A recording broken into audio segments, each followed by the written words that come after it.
clinical thermometer. In this module, you will learn about a clinical thermometer. Your forehead feels warm. You immediately suspect a fever. To be sure, however, you need to measure your exact body temperature. How would you do that?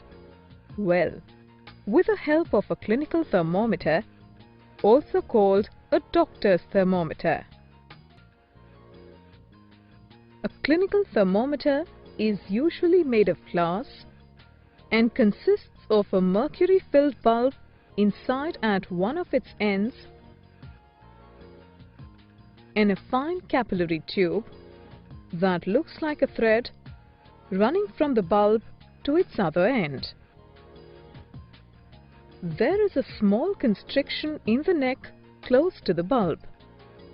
A clinical thermometer can measure temperature ranging from 35 degrees Celsius to 42 degrees Celsius or 95 degrees Fahrenheit to 108 degrees Fahrenheit.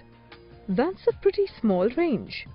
You can get the temperature by reading the scale inscribed on the side of the thermometer. Let us now see how a clinical thermometer works. A clinical thermometer is usually placed inside the mouth for measuring body temperature.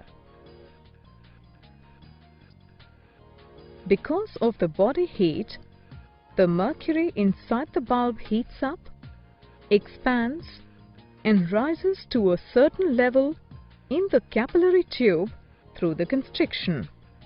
The new level to which the mercury rises indicates the exact body temperature. You may be wondering if the reading changes on removing the thermometer from the mouth. Well, it does not.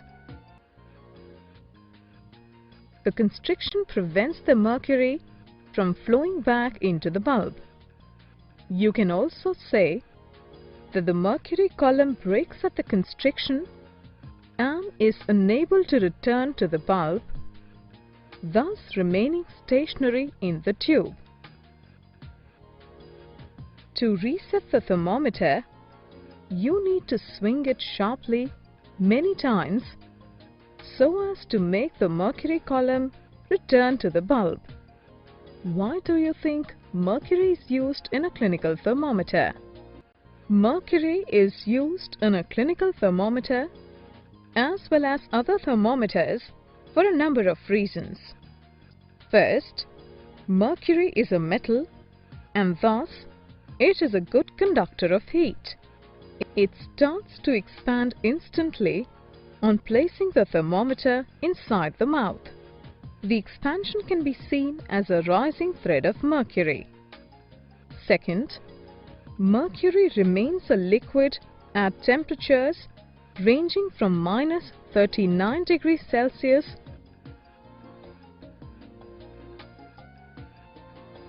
to 357 degrees Celsius.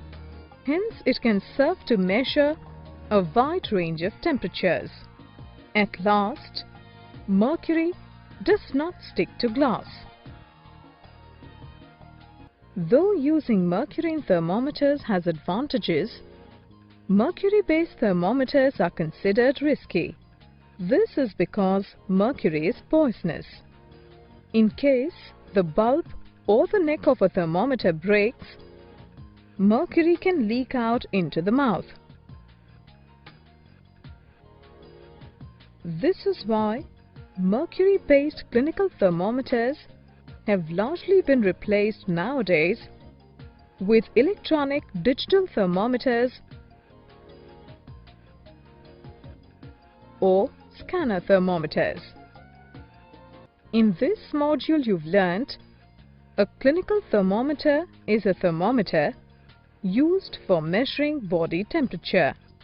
It is usually made of glass and consists of a mercury-filled bulb at one of its ends and a fine tube running from the bulb to the other end.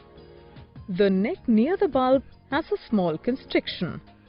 A clinical thermometer can measure a very small range of temperature ranging from 35 degrees Celsius to 42 degrees Celsius or 95 degrees Fahrenheit to 108 degrees Fahrenheit. When a clinical thermometer is placed inside the mouth, the body heat causes the mercury in the bulb to heat up, expand and rise up the capillary tube through the constriction up to a certain level. The new mercury level indicates the exact body temperature. Mercury is used in thermometers because it is a good conductor of heat and expands uniformly. It can be used to measure a wide range of temperatures and it does not stick to the glass. Mercury-based clinical thermometers have largely been replaced nowadays with electronic digital thermometers or scanner thermometers.